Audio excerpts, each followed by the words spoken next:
paglaom kag kasanan. Tinuig na nagligan, ikaw gihapon ang ako nga istasyon. Sa pagudlak sang adlaw, sa pagtuhaw sang biton. Mga balita nga dala inspirasyon. Aksyon radyo, bakulod man sa gihapon. Padayon aksyon radyo, bakulod saludo sa imo. Padayon aksyon radyo, salamat kisa pagserbisyo. Patas kag balanse, patuod nga mensahe, wala sang ginadampingan. Padayon aksyon radyo.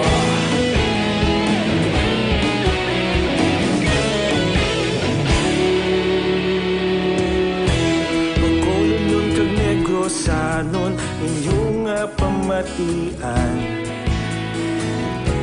Istasyon nga nagapalaplag sang kamatuuran.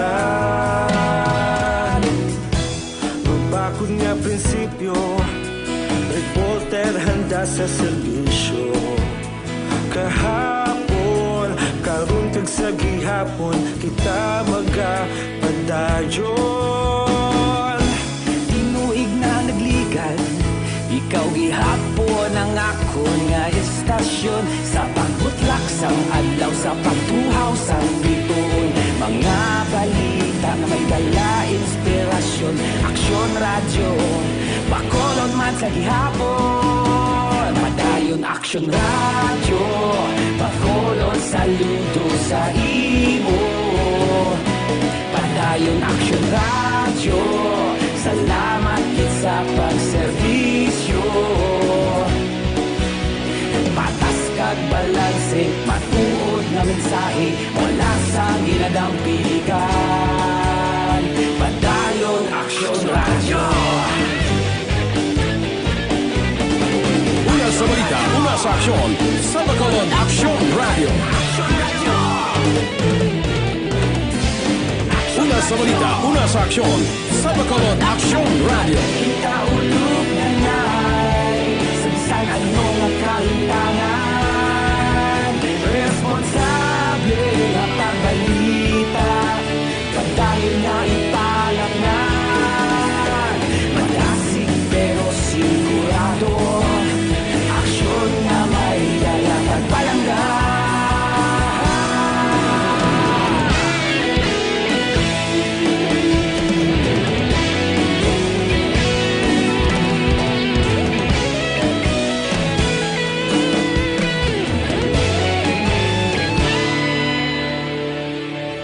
Padayon aksyon radyo, bakolod saludo sa imo.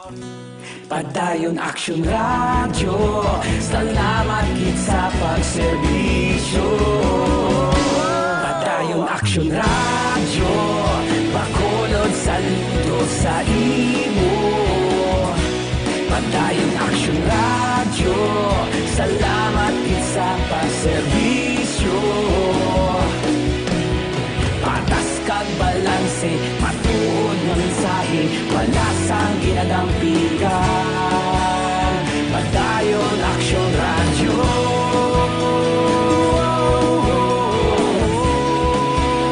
Padayon aksyon radyo.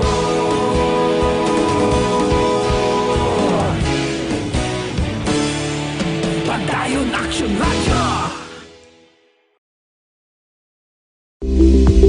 Pito ka mga importante nga mapamagi agud mapungga ng paglaptas ang Coronavirus Disease 2019 o kung COVID-19 sunod sa World Health Organization o kung WHO. Una, ugalion na masami nga pagpanghugas ang kamot agud mapasigurong katinlo sa kaugalingon. Ikadua, likawan man ang masami nga pag-uyat sa ilong kamot kag baba. Ikatatlo, tabunan sang tisyo kung kamot ang baba kung ginaubo. Ikaapat, likawan ang pagpadulong sa mga lugar nga masami ginatipunan sang publiko. Ikalima, magtiner sa puloy-an kung hindi mayong kondisyon sang lawas ilabi na kung nagabatyag sang hilanat kag ubo. Ikaanom, kung naga-eksperyensya sang hilanat ubo o kung kabudlayan sa pagginawa, gilayon nga magpakonsulta kung magpangayo sang panugyan gikan sa isa ka doktor. Ikapito, dingwaan nga mangin updated sa balita kag mga impormasyon. Sa balita, una sa aksyon.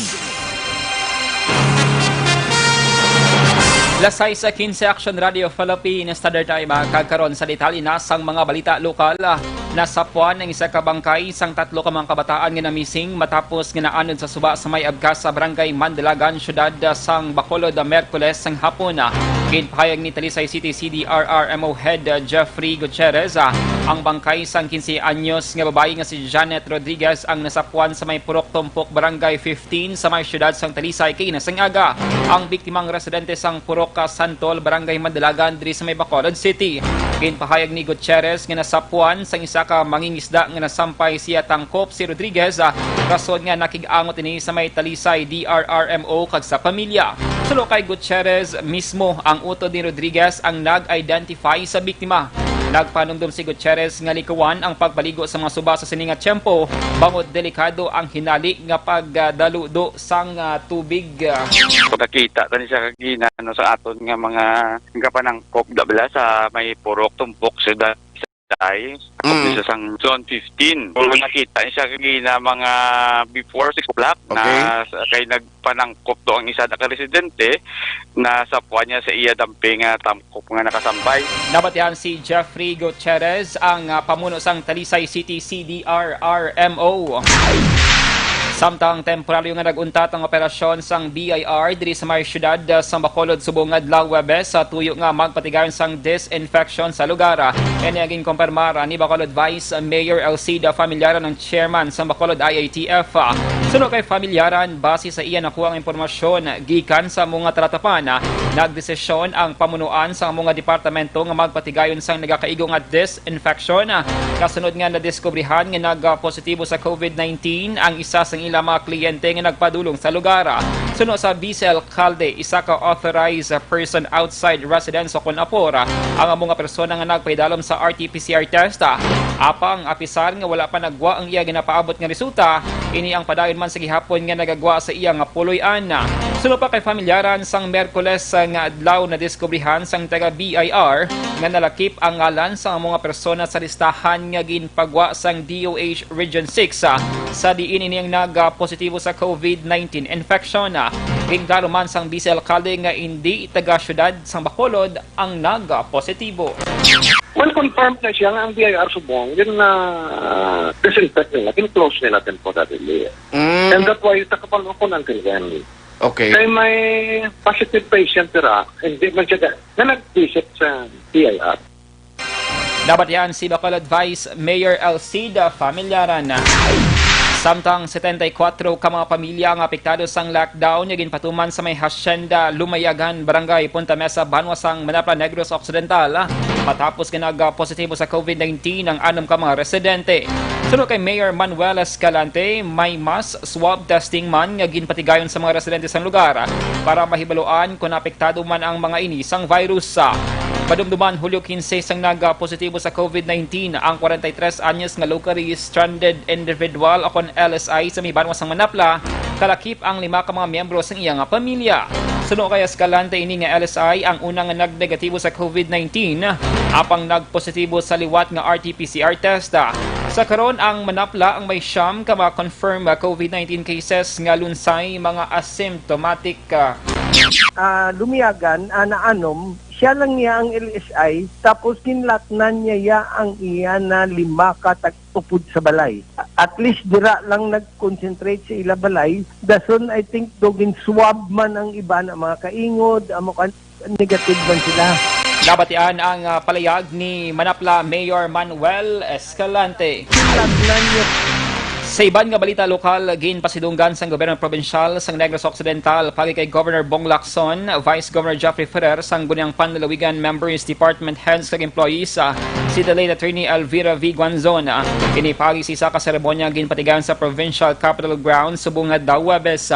Si Guanzon ang naging board member sa Negros Occidental umpisa 1963 to 1988. Antes ni siya ang nailiherman bilang konsihal kag vice-alkalde sa may syudad sang Cadiz. Sang 1986 siya ang nagpanguna sa kampanya ni Corazon Aquino bilang presidente sa may Cadiz City. Hulyo 11 sang magtaliwan si Guanzon sa edad nga 25 anyos bangod sa komplikasyon sang Parkinson's disease sa may Doctors Hospital diri sa may syudad sang Bacolod. Sa katapusan nga balita lokal, nalakip ang 81 ka mga empleyado sang ABS-CBN Bacolod nga mawad-an sang trabaho umpisa Setyembre 1 kasunod sang retrenchment sang kompanya. Nagpost sa social media subong adlaw ang pila ka empleyado sang network sa mga syudad nga tubtob na lamang ila pagtrabaho sa Agosto 31 bangod magauntat sa pag-operar ang local station. Ini matapos nga gindinay sang 70 ka mga mamalidha ang franchise renewal application sang kompanya. Sa statement nga ginpagawa ni Marshall Espina, chairman or chairwoman sang National Union Journalists of the Philippines o kon NUJP Bacolod Chapter, nawad-an sang trabaho ang mga empleyado hindi bangod sa COVID-19 pandemic kundi bangod sa pagbalo sang administrasyon. Suno kay Espina, ini ang mabudlay nga tion para sa press kag demokrasiya sa pungsod Pilipinas. Una sa balita, una sa aksyon. Lasay sa 21 Action Radio Philippines Standard Time o galing ang panginom sang DTI.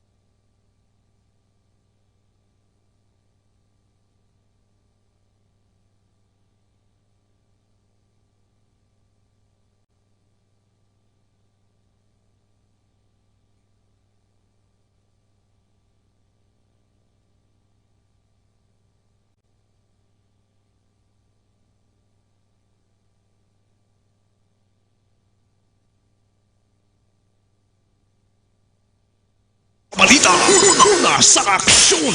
Detalye sa mga nagapanguna nga balita nasyonal pagkatapos gidamang sini.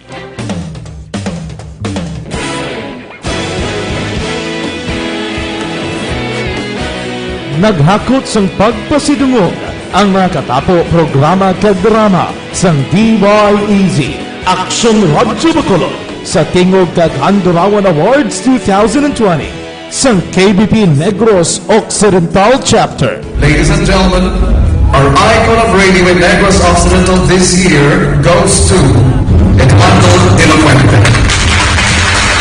Padayon Action Radio, Bacolod Salmudo. Ginpasidunggan bilang icon of radio si Eduardo de la Fuente, Anchorman of the Year Art Bayhupon, Reporter of the Year Brian Morden, News Presenter of the Year, Boy Duran.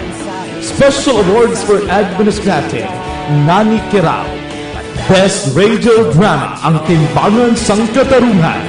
Best News Program for AM, Aksyon Balita Banat Bulid ni Aksyon Rex Cantong. Kag Best Entertainment Program for AM, This Is My Life ni Tita Wilma Sugaton. Madamo gid ni salamat mga ka-aksyon sa inyo palagi na pagpamati. Una sa balita, una sa aksyon. Una sa balita, una sa aksyon. Una sa balita, una sa aksyon. Una sa balita, una sa aksyon. Una sa balita, una sa aksyon. Una sa balita, una sa aksyon. Una sa balita, una sa aksyon. Una sa balita, una sa aksyon. Una sa balita, una sa aksyon. Una sa balita, una sa aksyon. Sa Bacolod. Aksyon Radio.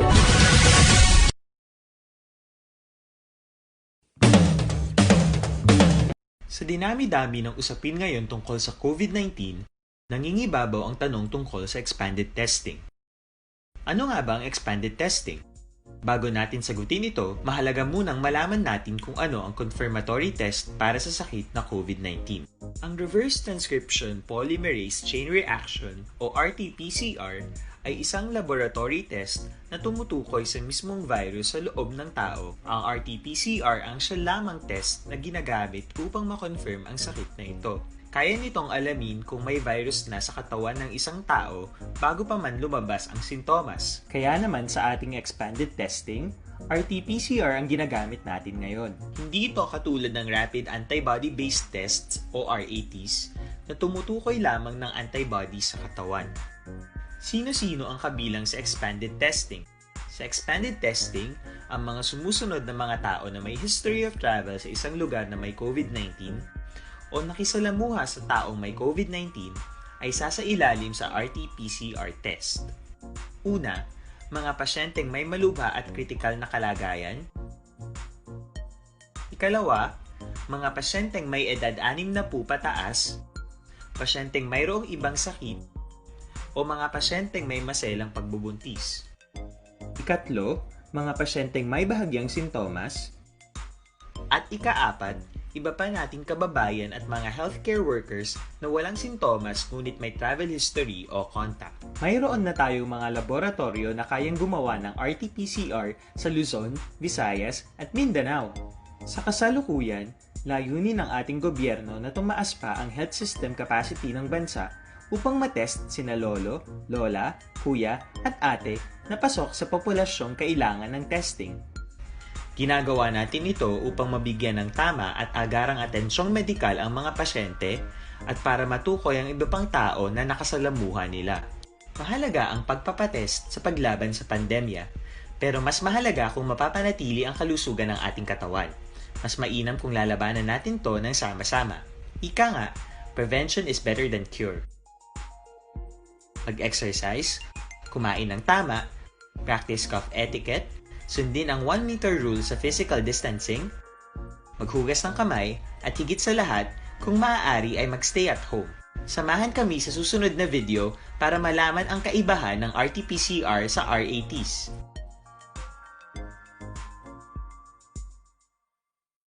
Sa dinami Para labanan ang banta ng COVID-19 sa ating bansa, mahalaga ang Una sa aksyon!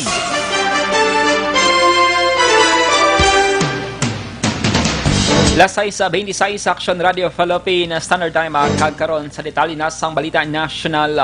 Kapin 45 ka mga mamalidha sa Estados Unidos ang nagpangabay sa gobyerno sang Pilipinas nga i-repeal ang damlaglang na pirmahan nga Anti-Terrorism Act of 2020. Sa virtual press conference, ginpahayag ni Representative Janice Shakowski ang pagungalayi ang magkabig nga weapon para masuppress sa mga desente sa Pilipinas. Ang mga US lawmakers ang nagpadalaman sang sulat sa Philippine Ambassador to the US para ipalambot ang ila kabalaka sa bag-o nga layi. Samtang nag-file ang Saka Labor Group pagpilakaladeres sang sektor sang ikasyam nga petisyon nga nagakwestiyon sa Anti-Terrorism Act sa Supreme Court.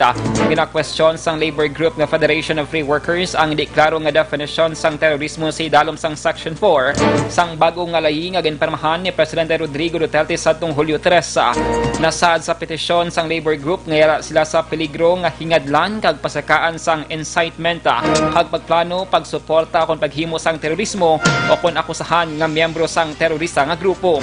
Una na sadto nga mayara sang 8 ka mga tawo kag pila ka grupo ang nag-file man sang kaangin nga petisyon batok sa Anti-Terrorism Act. Ang Supreme Court subong nga simanang nagmando sang consolidation sang petisyon kag nagbando man sa mga respondents nga mag-file sang ila nga komento. Sa iban nga balita national, ginatunan sang Department of Education ang posibilidad nga tugutan ang limitado nga face-to-face classes sa mga lugar nga may low risk COVID-19 transmission. Sunod kay Education Secretary Leonor Briones, ini matapos ga ang departamento nakabaton sang pila ka proposal nga nagapanawagan sa pagbalik sang face-to-face classes sa pila ka mga lugar. Sa virtual press briefing subong adlaw ginpahayag ni Briones, posible pwede nga tugutan ang limitado nga face-to-face sa mga low-risk areas pero mayara sang mga kondisyon.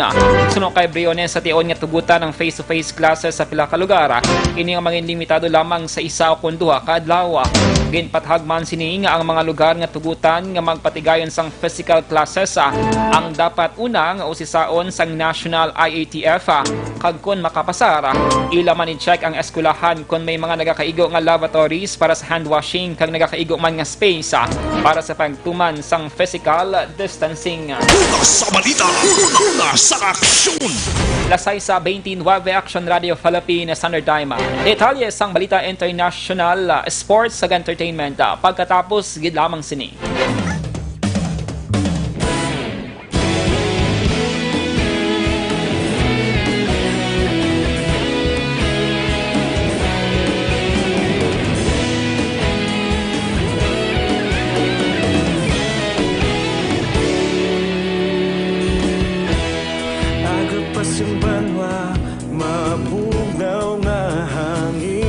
kadapya na ikaw nang ginapamatian namon ginasandigan. Tingog sang probinsya kamatuuran ginapalap na minsay nga may dala paglaom kag kasanat. Tinuig na nagligan, ikaw gihapon ang ako nga istasyon sa pagbudlak sang adlaw sa pagtuhaw sang biton. Mga balita nga dala inspirasyon, aksyon radyo bakolod man sa gihapon. Padayon aksyon radyo bakolod saludo sa imo. Padayon aksyon radyo, salamat kisa pagserbisyo. Patas kag balanse, matuod nga mensahe, wala sang ginadampigan. Padayon aksyon radyo.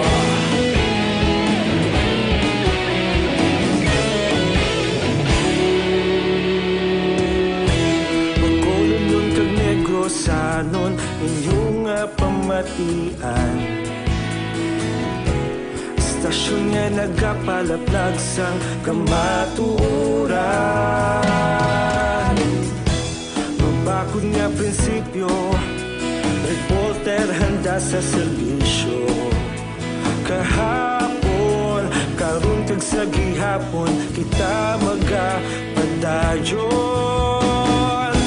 Tinuig na nagligan, ikaw gihapon ang ako nga istasyon sa pagbutlak sang adlaw sa pagtuhaw sang biton. Mga balita na may dala inspirasyon, aksyon radyo bakolod man sa gihapon. Padayon aksyon radyo bakolod saludo sa imo. Padayon aksyon radyo, salamat sa pagserbisyo. Patas kag balanse, matuod na mensahe, wala sang ginadampigan. Padayon aksyon radyo. Una sa balita, una sa aksyon, sa Bacolod Aksyon Radio. Una sa balita, una sa aksyon, sa Bacolod Aksyon Radio. Ikaulog na na'y sagsay anong ang kahintangan. Responsable ang pagbalita, pagdayon na ipalaknan. Malasig pero sigurado, aksyon na may dala pagpalanggan.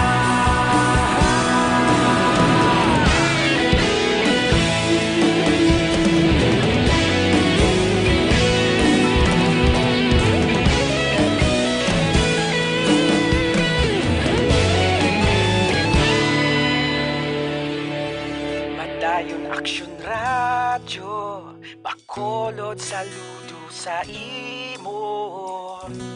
Padayon aksyon radyo, salamat gid sa pagserbisyo. Padayon aksyon radyo, bakolod saludo sa imo. Padayon aksyon radyo, salamat gid sa pagserbisyo. Patas kag balanse, matuod nga mensahe, wala sang ginadampigan. Padayon aksyon radyo.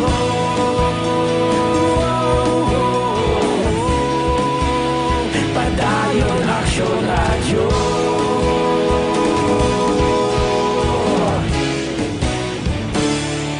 Padayon aksyon radyo. Sa dinami-dami ng usapin ngayon tungkol sa COVID-19, nangingibabaw ang tanong tungkol sa expanded testing. Ano nga ba ang expanded testing? Bago natin sagutin ito, mahalaga munang malaman natin kung ano ang confirmatory test para sa sakit na COVID-19.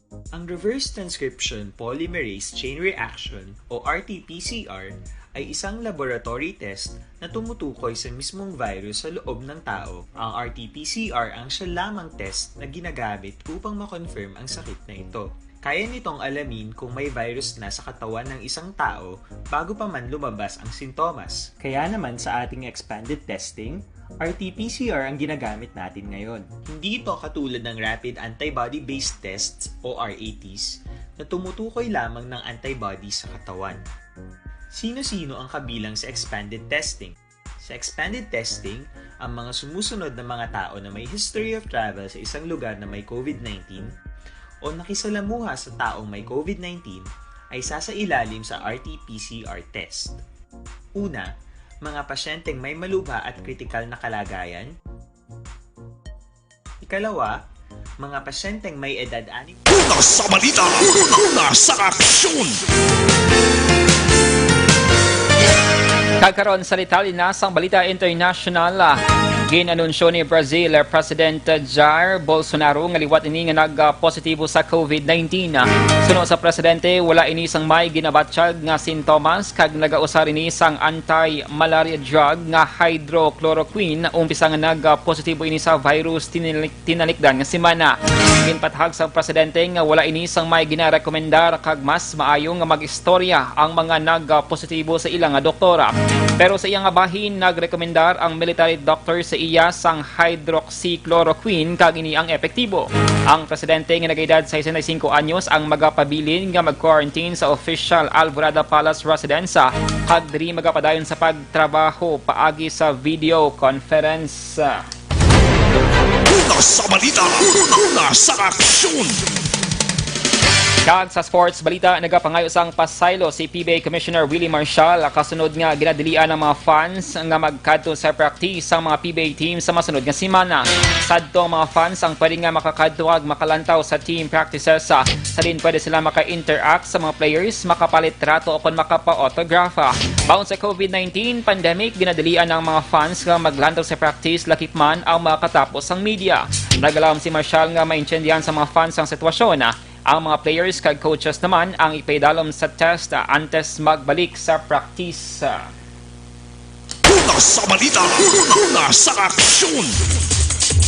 Kag sa showbiz balita, nagtrending sa Twitter si Clint Bondad matapos ang sining post sa pila ka mga cryptic messages sa Instagram kagabi.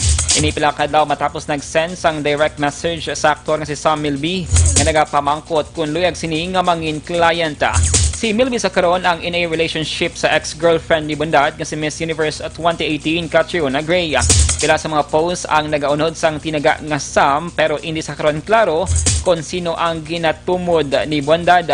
Nabutang man sa tatlo kasunod-sunod nga post nga wala dapat sang kabalakan bangod siya lamang ang exa.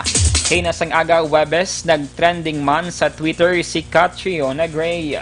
Una sa balita, una sa aksyon! Lasay sa 38 Action Radio Philippine Standard Time. Inyo nabatian ang kabugusan nga mga balita sa Action Balita Evening Edition. Karon nga adlaw Webes sa Hulyo 16, tuig 2020. Sa liwat ako ang inyo nga tag balita Action Dale Salazar. Una sa balita, una sa Action sa Bacolod Action Radio.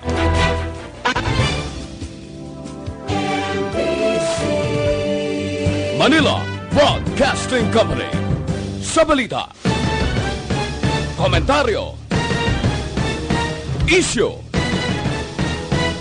serbisyo publiko. Aksyon Radio!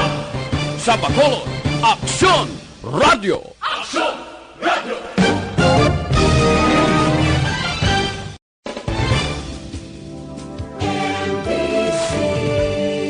Manila Broadcasting Company. Sa balita, komentaryo, isyu, serbisyo publiko. Aksyon Radio! Sa Bacolod, Aksyon